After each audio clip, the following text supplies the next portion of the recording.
Hello. Welcome back to Life After Plus Fun. I'm Leanne, your podcast host and your single parent mentor and coach. And if you are listening today in real time, this is the first episode for 2026. So happy New Year. I hope you all had an amazing night or start to the year, however you celebrate it. No matter if it was something small with just yourself or just your kids or something with all your friends and family. It's what you make it. So I hope you had a really memorable night. But as we go into the new year, I thought I'd touch on something which is one of those topics that everyone likes to focus on as we go into the new year. And it's something that everyone puts on the top of their resolutions list, which is to find a partner, to find love, to meet someone. Now, today's topic isn't necessarily about finding love, but it's about a topic that's related to it. And quite often when you're going back into the dating world, it's easy to overlook certain patterns. It's easy to miss a lot of those red flags and not set those boundaries because you don't want to ruffle any feathers. You don't want to upset them. You don't want to get off on the wrong foot. So you just kind of keep the peace. You just let it go. You just let things slide. And there's certain things that you maybe want to communicate, but you're like, nah, it's no big deal. I'll just let it go. But the longer you're in a relationship and the longer you're letting these things go, the more you're going to stew on it and the more resentment you're going to hold because you're not actually communicating with them what you're unhappy about. So you're building it up in yourself, which is going to eventually erupt at some point. So really, what I want to talk about today is when you're going into a new relationship, how to spot certain things, how to spot when things aren't right, how to know, how to communicate it, how to talk about it, how to set those boundaries. Because it's easy to go into a relationship and think that they're nice and then just overlook everything else in the process. And that's when you end up getting burnt because you're overlooking too many things. So today I want to talk about, are you overlooking things in the dating world in fear that it might reflect badly on you if you open up and discuss these things with them? So let's unpack the topic. They're nice, so they must be the right person, right? Welcome to the Life After Plus One podcast, where we turn life's lemons into delightful lemonade. Get ready for inspiring stories, uplifting conversations, and all the tips and tricks to rock your single parent journey with style. I'm your host, Leanne, and it's time to embrace the adventure of Life After Plus One. So let's dive in. Now, I do see these words or this sentence used a lot. They're a nice person, so they must be the one. They're nice, but they do this. They're a really nice person, but they keep doing these things that I don't like. They're nice, but these things keep pissing me off. But the thing is, when you're saying they're nice, but, those buts are usually red flags. And the thing is, you're sugarcoating those red flags with the fact that they're nice. Now, let's be real. Any person you start a relationship is going to be nice. You wouldn't be with them if they weren't. If you just met someone and they were a complete arsehole, you would not still be seeing them. So more often than not, you're going to be dating a nice person. Anyone you meet at the start is a nice person. And it's always really important to remember that when you're dating and at the start in that fun honeymoon stage, this is the best version of them that you're seeing. Because that's when they pull out all the big guns. Well, maybe not always in some cases, but that's usually when people like to put in the most effort. They're trying to impress someone. They're trying to look good.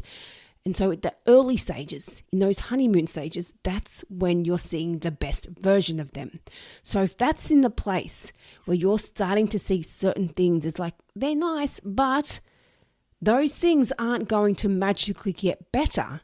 If anything, they're going to get worse because when you're in that early honeymoon stage, that's when usually everything is great. It's when you slowly start spending that more time together and you get into that comfortable life of just having that long-term relationship. That's when that resentment starts to build, when you've got these things that you're seeing in them that you're not liking, but you're overlooking because they're nice. So it's really important to remember, majority of the people that you date, probably everyone you date at the start is going to be nice. You're seeing that best version of them. It's also really important to remember that nice does not equal your perfect match. Nice is not a quality that anyone looks for when they're finding a partner. Because you see all these things going around on social media. What are your green flags in a relationship? What are things you're looking for? Nice is never one of those things that you see put on the list. Because realistically, everybody should be nice. It's not something that someone goes out above and beyond for. It's not something that should be optional when you're meeting someone. Niceness is something that everybody should bring to the table. So if you've caught yourself in the dating world, or you're looking at stepping back into the dating world and you don't know how to approach it, this is where it is really important to 1, know your boundaries, 2, know what you really want in a partner in a relationship, and 3, never ignore the red flags. Red flags are red flags for a reason, because they're your sign to say, abort mission, step away. And in saying that, it's important to remember, red flags is not just someone having a different hobby to you. A red flag is when someone is emotionally immature. For example, they don't communicate things. They're not willing to listen and talk about things. They're manipulative. They blame you for everything. They don't take accountability. They don't apologize. They don't put any effort into the relationship. These are things that are red flags. So when you're going into a relationship, it's quite often to see that comments like, I plan everything, I do everything, I'm the one paying everything, but they're nice. But you're overlooking all these red flags because they're nice. So really, when you're in this situation, you need to think to yourself or ask yourself these questions. Why are you overlooking these red flags because they're nice? When realistically, of course they're going to be nice. That's why you're dating them. That's why you keep coming back to them, because they're nice. But in the process, there's all these other things that are happening that are red flags that are waving bright in your face, and you're seeing it. You're like, they don't plan anything. They don't help with anything. They don't pay for anything, but they're nice. Now, this is just a one-off example. It could be multiple different scenarios here. But say, for example, you're in that situation and you're saying, but they're nice. But why are you overlooking everything else because they're nice? This is why when you're going into the dating world, it's not a matter of just going in and hoping for the best. It's a matter of going in and knowing what your boundaries are, knowing what you want. Because if you go into the dating world or into a relationship with a clear idea of what you're wanting, that's when you're able to walk away when you know something isn't right. Because you've got your boundaries. You've got what you're wanting. You know where you're seeing your future or where you want your future to go with someone. And if this person is on a completely different page, they're doing things that you know you would not tolerate, you do not accept. Say, for example, you've started dating someone and there's someone that doesn't like to talk about things, but having an open, healthy communication with someone is a big must for you. And they're not offering that, then is that something you're willing to overlook because they're nice? Because that's not just going to magically improve. If they're not bringing something to the table that you're wanting in a partner, why are you willing to settle and hope for the best that one day they will show up as a version that you want them to be? Because you can never, ever mold someone to be how you want them to be. You can never, ever change someone to be who you want them to be. If you're in the dating world and you're seeing somebody who's nice, but it's got all these other things that you do not like or you do not agree with, that's when you need to say, okay, yes, you're nice, but you're not my person. And I feel like there's a lot of people out there that are scared to do that. And that's not a confrontational thing. It's not being nasty. It's being honest to yourself.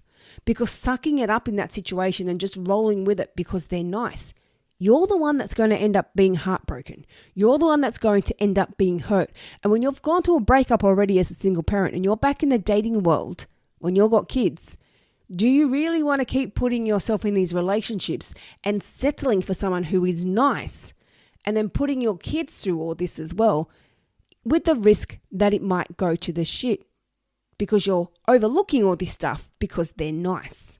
So if this is where you're at, I need you to really ask yourself, why do you feel that being nice is a good enough standard for your ideal partner? Do you not believe that after everything that you've already been through with your breakup with your kid's other parent, that you deserve something better than just nice? Now, I'm not saying that you're dating someone and they're a complete arsehole and you should walk away right now. But I am saying if you are dating someone and you're seeing all these things happening, or even if it's just a few things that you're not comfortable with and you're overlooking it because they're nice, I want you to really step back and really reflect on this. Because I'm not going to lie, I've been there myself. When I first stepped into the dating world as a single parent, I did that. And that's when I really put that white flag in the air and said, well, I'm done. I need to really step back. And that's when my whole healing journey started. But when I was in those relationships, I remember those conversations I'd have with my friend. They're nice. They're not really my type. And you keep overlooking things. They're nice. They're doing this, but... And it's important to remember, they're not just going to be a complete arsehole about everything. No one ever is a complete arsehole about everything. And if they were, you would not have even got to the stage where you had a phone call or you had a first date or you went any further than 1 or 2 chats on a dating app or however else you met. It would not go any further if they were a complete arsehole from the get-go. So naturally, they are going to be nice. But nice does not necessarily equal perfect match. Nice is nice. Nice is like settling for vanilla. But hey, no disrespect if anybody likes vanilla. Me personally, I'm a pistachio person, but that's off topic. But you do not want to settle for just nice when you're back in the dating world as a single parent. It is really necessary to keep reminding yourself of what you have come through to get to where you are. Going through that breakup as a single parent is one of the hardest things you go through ever. Rebuilding your life, starting from scratch, working out how to co-parent, letting go of all those emotions, getting through all that is one of the hardest things you have to go through. So you do not want to go into the dating world when you're not ready or not knowing what you want, risking having to go through that again. Because it's not an uncommon scenario where people have gone back into the dating world, dating someone new, moved in with them, it's fallen apart because they weren't ready, they didn't really think about what they wanted in a partner, they just kind of hoped for the best, they hadn't really let go of any hurt from the past, they're just back into it. This first person's messaged them, they've messaged back, yep, they're nice, let's give it a go. But there's all these other things popping up, but you're overlooking it because they're nice. Next minute, you're moving in together and there's still all these things that you're unsure about, but they're nice. So you keep it going. Next minute, a year or 2 down the track, all this resentment's building up because all these things that you didn't like are now just really triggering you more and more and more because you're living together and they're around your kids and you don't like it. But part of you's thinking, I don't want to do this again. I don't want to go through another breakup. I guess I need to suck it up. Or how do I do this? How do I end this? I can't do it. We live together. And this situation happens more often than you think, where so many people go back into the dating world in a new relationship, living together, and they feel trapped because they don't want to go through another breakup. They don't want to have to rebuild their life again. They don't want to have to start from scratch again. So they suck it up or they deal with it. And they just think, well, they're not that bad. They're nice. But realistically, if you had got yourself to a really good place emotionally and mentally before you stepped into the dating world, then you wouldn't be in that situation where you're saying, but they're nice. You would be saying, no, you're not for me, but thank you very much. I wish you all the best. It's really empowering being able to do that. It really is. And it's not being nasty or horrible or saying, haha, sucked in. It's about saying, lovely to meet you, but I don't think we're on the same page. And that is okay. Because you can't keep someone around just to make them happy or just because you're scared to speak up. Because if you're scared to speak up in the early days of your relationship, that's not going to get better later down the track.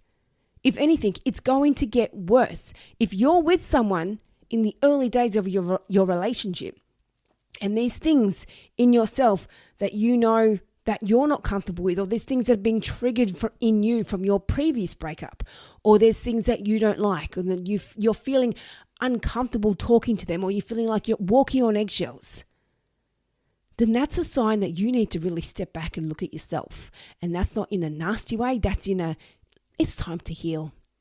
It's time to work through this hurt and everything that you've been through. And it is a very common pattern where people convince themselves that just going back into the dating world and all the problems will be gone. I don't need to worry about them because once I got a new partner, I don't need to worry about them anymore. They're not in my life. I've got this new person. And that's great. But a lot of people forget that as soon as you're in that situation where something happens where you get triggered, all of those emotions will come back out again. And it's easy to say, yes, I'm fine. Yes, I'm healed. Yes, I've let go. But the next minute, all of a sudden, they haven't returned your text and you're just getting all panicky. What do I do? Why haven't they called? You're starting to call everyone. You're starting to searching their phone. You're searching all their messages to thinking all of a sudden that they must be cheating on you. And the next minute you find that maybe they just got held up at work. Or maybe they're having car problems. And this is what happens when you're in a relationship with someone and you haven't let go of the past and you still got all this hurt. You start to negative spiral about some of the most basic things, like not getting a response back to a text message straight away, or they haven't called you when they said they would, but maybe they just got held up with something. Maybe it's just something innocent. But when you're still quite hurt from the past, when you're still bruised and you've still got all this pain that you're holding on to, soon as you're in that situation again where your trust is tested, you're tested in some way, shape or form in your relationship, boom, those wounds are going to come pouring back out again.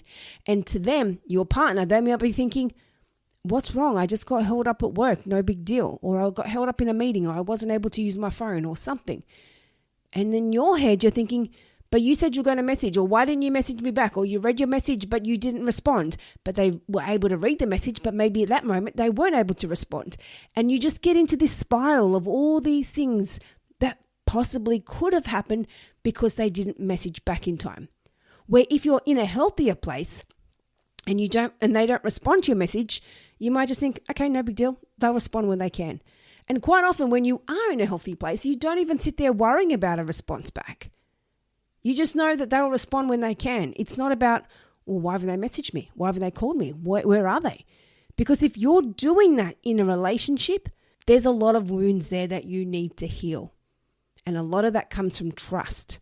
Because if you're in a relationship where you can't trust them and you can't trust your own decisions about whether you should stay in that relationship, whether you're picking the right person, whether you should be living together, you're not able to trust your own decisions, then are you in a place where you should be in a relationship? Now, it's very important for me to emphasize here, I never ever tell anyone to not date. I never ever tell anyone you should stay single. That is not where I'm coming from at all. I want everyone to go find their person. All of you, find that love, find your one. They are out there, I promise. However, I cannot emphasize this point enough that it is so important that when you do go back into the dating world, that you are in a clear headspace when you're doing it. And I know, like I said, I have been there. So I know what it's like to convince yourself, yeah, I'm fine, I'm good. And then you start dating and you think you're fine. The next minute, it's that whole, yeah, they're nice, but, and the next minute you get broken up and you're like, well, why did they break up with me? Like, there was all this that I didn't like about you, but you broke up with me. It's because you settled. You ignored all these things that were happening. You overlooked all these things because you thought you were in a good headspace. You thought you were trusting enough in yourself to make the right decisions. And so you've gone into this relationship. They've now broken up with you. And then now, boom, you feel like you've gone back to square one again. Let's go back into the dating world. but you haven't once stepped back to really reflect. You haven't once stepped back and to say, what can I learn from this? What can I do differently next time? And for those of you that do that, is all I can say to that. I didn't know what else to say, but that works. That is so important. That is what you need to be doing. And it's not just about reflecting on what you can do differently going forward. It's also about reflecting on your triggers, reflecting on how to handle things differently when you're in those situations. Because going back to that topic, what I just said then, when you're in a relationship and you've texted someone and they read the message, but they weren't able to respond in that moment for some reason, or maybe they didn't read your message and they just didn't respond as quick as what they normally would. And you all of a sudden panicked and spiraled because you got triggered. And that's not a bad thing. Everyone has triggers. But it's important to recognize those triggers, and it's important to work on those triggers. Because quite often when you are in that situation and you are getting triggered, not many people actually step back and look at it and go, okay, why is this bothering me so much? When you're getting triggered, in the majority of people's eyes, it's the other person's fault. Well, why didn't you message me back? Why didn't you let me know? Why this? Why that? Why this? When realistically, they didn't even know they were doing anything wrong. They just got caught up in a meeting, or they got caught up somewhere where they weren't able to respond straight away. And as soon as they were able to, they did message you back. But when you can step back and look at your reaction, how you handle things, that's how you can also grow. That's how you can also learn to do things differently. It's not about looking at what the other person is doing.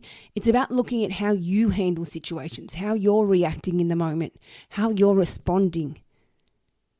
And when you're at a place where you're still taking things very personally, you're still getting triggered, you're still getting worked up, you're still getting upset. Like, for example, anytime I post something on social media, well, not always, I should say, but there's certain topics in particular when it comes to single parenting that it does trigger people. And I did one recently, and it was related to people when they first break up. And for those of you who do follow me on social media, which I'm guessing probably most of you here do, you will see that I try to cover every topic I can, similar to here with the podcast. So that specific topic was related to when you first break up and you're dealing with the partner, the ex-partner, I should say, when they meet a new partner, and how triggering that can be and how you can get so worked up. And then someone got triggered and got worked up and told me I was gaslighting people with that post, and said that, anyway, to cut a long story short, she was further down the track. She's already repartnered. She's with someone else. So obviously she got triggered because she's the other person. Where that post is talking about when your ex meets someone new. So she was clearly that person who was someone new. Where there was no hate in my message. There was no gaslighting in my message. Nothing I say has any hate or gaslighting. But certain things do trigger people, and I understand that. And I do have to tread with caution, because when I'm seeing that, I'm not seeing someone that's angry at me. I'm seeing someone that's still got some hurt in her or him and some resentment from that situation that they've been through, and that specific topic has brought it up for them. And that hit a nerve for her. So I'm guessing in her situation, she was probably in a relationship with someone who may have had some issues with her partner's ex. That's how I took it. And I couldn't take anything personally from that. You know, I respected her situation, I respected where she was coming from, but I could also see she was triggered. And this is what I'm getting at. Anything you go through where you're still carrying all this past hurt, these little things that happen will trigger you, and they will hit a nerve, and boom, it's all come out again. And I mean, I'm not saying I'm perfect, but I will definitely put out there that I make 100% certain that every message I put out there, every piece of content I put out there has no gender hate, has no gender bashing, has no bashing or hate towards anyone. Everything I share, I do it with an intent that is supportive and helpful and offers someone that support who's going through that specific situation of what I'm posting about in that exact topic. So for her to read that in a negative light really showed me that she was hurt by that. She's been in a situation where she's clearly been the ex's new partner and it didn't go down so well. And I put a mirror up to her from that situation and I just copped it all. And this is what happens when you don't heal those triggers and then you don't heal those wounds. And this is just one specific scenario. I see this a lot in my line of work because obviously I'm dealing with, well, not so much with my sessions, but on social media. And it's all from people that don't follow the page because they see these topics that come up and it's opening a wound for them. It's hitting that nerve. It's like, who's this bitch? Who does she think she is? But then you get some lovely people that come on and comment on the exact same post and they say, yep, that was me 5 years ago, or that was me ages ago. Yep, I've got through that, but wish I had your help when I was going through that back then. I get comments like that all the time. So to get that small amount of those negative comments from people that have just been hit in the wrong way, they're the ones that are still carrying that hurt. And I understand that and I respect that. And this is what I'm trying to get at. It is important to work through that and not take that out on other people, especially someone that you're dating. And most importantly, not to just overlook other things in the dating world because you're fearful of addressing things. And quite often when your confidence has gone to the shit after a breakup, and quite often it does when you go through a breakup as a single parent, your confidence and your self-worth is one of those things that takes the biggest hit. So when you're going back into the dating world, quite often you think to yourself, well, I guess this must be right. Maybe there's no one else out there for me. Maybe this is it. Maybe this is the dating world. Maybe this is what I deserve. Or you just don't realize that there is potential out there to find someone who is exactly what you're looking for. And I can guarantee you now, when I first stepped into the dating world many years ago as a single parent, I didn't even think like this. I had no idea to really stop and think about what I wanted. I had no idea to think, maybe this isn't my person. Maybe this isn't the right one. You just go into the dating world, start chatting to people, you have a good conversation, and you just think, yep, sure, let's give it a go. I mean, mind you, that I was much younger then, so now I'm probably in my late 40s. It would probably be very different. I can guarantee you now, not probably, I wouldn't be settling for people like I know I did back then. And like when I overlooked situations and said, but they're nice. No, I wouldn't be doing that now. And this is why I wish I had this support that I'm offering all of you when I first became a single parent. Because that's what you do. You just go back into it. You just keep going, you just keep going, you just keep going. And we're all raised with that mentality. You just keep going, just keep trying. You get kicked down, you get up, you keep going. You don't quit, you just keep trying. Next person will be the one. Next person will be the one. Next person will be the one. Maybe they will. But I guarantee you now you have more chance of that happening if you've actually taken some time to step back from dating. And it's not about giving up. Never ever telling anyone to give up on dating. But I will say, take some time out for you. Take some time to really look at your triggers. Take some time to really work on that hurt that has been brought up from your ex. Because it's one thing to say, yes, I'm fine, I'm good, I don't think about them anymore, I'm over them. But then as soon as they message you, boom, you get all worked up. As soon as you meet this new partner and they say something that's similar to what your ex did, boom, you get all worked up. Or you see your ex with a new partner and then all of a sudden you're like, well, who are they? Who do they think they are? And you start questioning things. There's still that emotional attachment there. And that's really important to let go of when you're going into the dating world. You don't want to have that bitterness or that resentment or that hurt towards your ex when you're looking at meeting someone new. Now, also, in saying that, I'm not saying that you need to be 100% healed because realistically, there is no such thing as being 100% healed. Nobody can say, I am healed. Healing is like, it's a lifelong journey. You are constantly learning. You are constantly growing. You are constantly learning to be a better person. And that's just it. When you do start looking at things from a different perspective, when you do start self-reflecting, when you do start looking at what you can do differently, that's part of healing. That's part of learning. That's part of growing. And when you start doing that, you constantly step back and do that in those situations. And it's a lifelong journey. You don't just automatically get to a place where you've let go of your ex and you're healed. It's that constant journey of growing and healing and working through things. So I'm not saying you need to be at a place where you think you are fully healed to start dating again.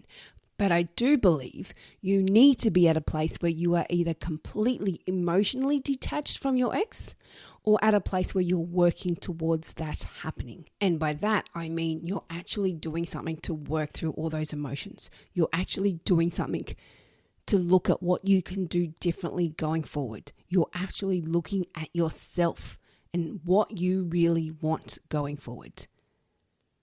That is where you need to be when you're wanting to step back into the dating world. And I haven't been on the apps in so long, but I can tell you now, when I used to see people say on their profile, I don't know what I'm looking for, I used to cringe. And I understand not everyone's going to know what they want, but for me, that to me comes across as someone saying, one, I'm still hurt. I'm not ready to put myself out there yet because I'm still hurt from the last breakup. But let's just see what comes along and let's just hope for the best. Do you want to really be dating someone that doesn't know what they want? For me, anytime I saw that, I was just like, no, thank you. Because that's the kind of person that's half in, half out. I don't know, maybe let's just do something fun. I mean, hey, I give them credit. They're being honest on their profile. They're saying, I don't know what I want. But I guess if you're going into the dating world and you don't know what you want either, then I suppose it really works. But if you're a grown adult that's been to a breakup and you're now a single parent, you have kids, how can you not know what you want? How can you not know what you want in a partner or going forward in a relationship? And when you don't know these things, this is when you do settle. This is when you do overlook things and you end up saying to yourself, I guess they're nice. They're doing all this, but they're nice. And Leanne, 12 plus years ago, when she was in the dating world, that version of Leanne had absolutely no idea what she wanted. None at all. You just think, I want to find a partner, so I'll go into the dating world. I'll start joining some apps. I'll start scrolling and see who I chat to. You're not in a library looking for a book. You're looking for a partner who you may introduce to your kids. You may eventually move in with them. This is a life-changing decision if it's the right person. You don't just want to take pot luck here and go, yeah, you seem nice, let's give you a go. And that does happen a lot. They seem nice, we'll give them a go. You don't want seems nice. You want, no, actually, this is what I want in a partner. You're a nice person, but I don't like this. This doesn't work for me. I don't like how you just don't want to talk about anything. I don't like how you don't want to communicate. I don't like how you don't really listen very well. I don't like how every conversation is all about you.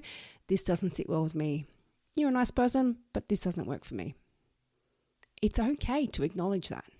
So for anyone stepping into the dating world in 2026, I really want you to take this advice on board. Really be clear about what you want. We are all adults here. Everyone has kids here. Or maybe not everyone. Maybe there's some of you that don't. But that's more of a reason why you need to know what you want. Really be clear. So if your New Year's resolution is to find a partner, is to meet someone new, I want you to step back and really think about it. Go write it down. What do you want in a partner? What are some things that are non-negotiable for you when meeting someone? And because that's when you don't settle. Because when they bring things to the table that are on that list of your non-negotiables, no, sorry.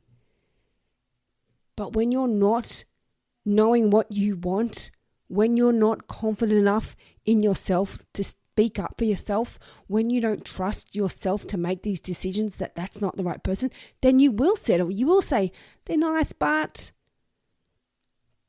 really in the back of your head, they're doing all these things that you know are non-negotiables, but they're nice. So going into 2026, nice is not a trait that we want in a partner. Nice is something that everybody should be. We want more than nice. Up your standards. Nice is baseline level. Take it up a notch. Really know what you want. Really know what you're looking for. Know how to set your boundaries. Know how to not ignore those red flags. And most importantly, let go of that hurt from the past.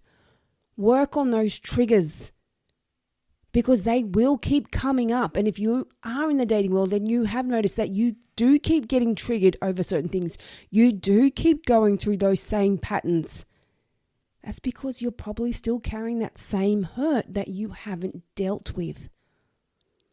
So if you do want to work through any of that, if you want to work through your triggers, if you want to build your confidence back up again so you start to believe in yourself, if you want to chat about how to work out what you really want going forward, if you want to know how to set those boundaries, if you want to know how to spot those red flags, if you want to know how to let go of that hurt from your ex, then I am your girl. This is what I'm here for. This is what I'm here to help all of you with. So for those of you that are unsure how a coach works, it is similar to a therapist. It is very similar, where a therapist does a lot more deep diving into childhood stuff. Where with me, with a coach, what we focus on is where you're at now. What is not working? For example, everything I just unpacked a second ago, your triggers, let's work through that. Setting those boundaries, let's work through that. Your confidence is lacking, let's work through that. You don't believe in yourself, let's work through that. You're having problems communicating with your ex, let's work on your communication skills. And coaching is not about blaming you, you've done wrong, you're a bad person. It's about bettering yourself so you don't keep going through these same patterns. It's about bettering yourself so you come out more confident as the best version of yourself where you're living the best life that you possibly can. There's no blaming you. There's no negative talk. There's no judgment. There's no hate. It's a one-on-one confidential chat. This is your safe space to really let go of anything that you're holding on to. And let's work through this to get you out of this loop. Let's break this cycle where you can have that more fulfilling life that you know you want. And having those ongoing check-ins is where it really makes the difference. Having that weekly update where we can keep going, we can keep going through these things, and that's where the impact happens. Because it's easy to read something, it's easy to listen to something and go, okay, she's right, yeah, I get that. But when you're caught in the moment and you're not actually having those tools to help you through it in the moment, that's when you can fall backwards. That's when you can quickly go back into those old patterns. You're like, oh shit, what just happened? And that's where coaching can help you. So, my friends, if any of you are interested in chatting one-on-one with me, then jump down into my show notes and grab a chat there. Or feel free to jump over to my socials and message me over there. Ask any questions. If you want to book in, let me know. I can send you the link there. I'm more than happy to. So I'm here to help you guys. I am here because I know how tough it is when you go through that breakup and all those challenges you go through in the process. I promise you now, I've been through all of them and more. But I didn't mean that in a competitive way because that's not where I was coming from. But I meant it in a way that I do understand what you're going through. And I do understand the challenges, but I also understand how to get through it. And that's why I love what I do, because I want to see all you guys get through it and live that happier, more fulfilling life. So thank you, everyone. Happy 2026. Here's to dating in 2026 in a better headspace, in a happier headspace, in a clearer headspace, where you're not dating because you feel like you have to. You're dating because you know what you're wanting. You're wanting someone to come in and blend nicely into your life. And most importantly, When dating, I want you all to remember this. It's not about finding someone and worrying if they're going to like you. It's about worrying, will you like them? Flip the script. Stop going into a date thinking, are they going to like me? I want you to go in thinking, am I going to like them? Not only does it make you feel more confident in yourself, it takes a lot of the stress and a lot of those nerves away. And it makes it easier to turn around and say, you're not the one for me, I'm sorry, when they're not the one for you. Instead of actually, when you're focused on if they like you or not, that's when you end up just doing what you can to make it work because you want them to like you. But you need to like them. You need to know that they're going to fit into your world. And you need to know that they're going to fit into your world with your kids. That's an important factor. So thank you, everyone. Thank you all for coming back week after week. And don't forget, if you are loving the show, give me a review. Give me a little 5-star rating on Spotify, on Apple, on YouTube, wherever you're listening. Let me know your thoughts on the episode, on the podcast, on any topic at all. And don't forget, if you are or you do know another single parent friend that's needing some extra support, then let them know about the podcast. Let's share the word and get the single parent community on board with Life After Plus One. So thank you, everyone. Thank you all for coming back week after week. And until next week, I'll be in your ears then. Thank you for joining us on the Life After Plus One podcast. If you loved what you heard today and looking for some further support, then jump onto our website, lifeafterplusone.com. Plus, don't forget to check out our Instagram page for further resources and inspo. You can find all the links in the show notes. And remember, you're not alone on this path. I'm looking forward to seeing you on the next episode. And in the meantime, keep thriving, keep growing, and keep exploring your amazing life after plus one.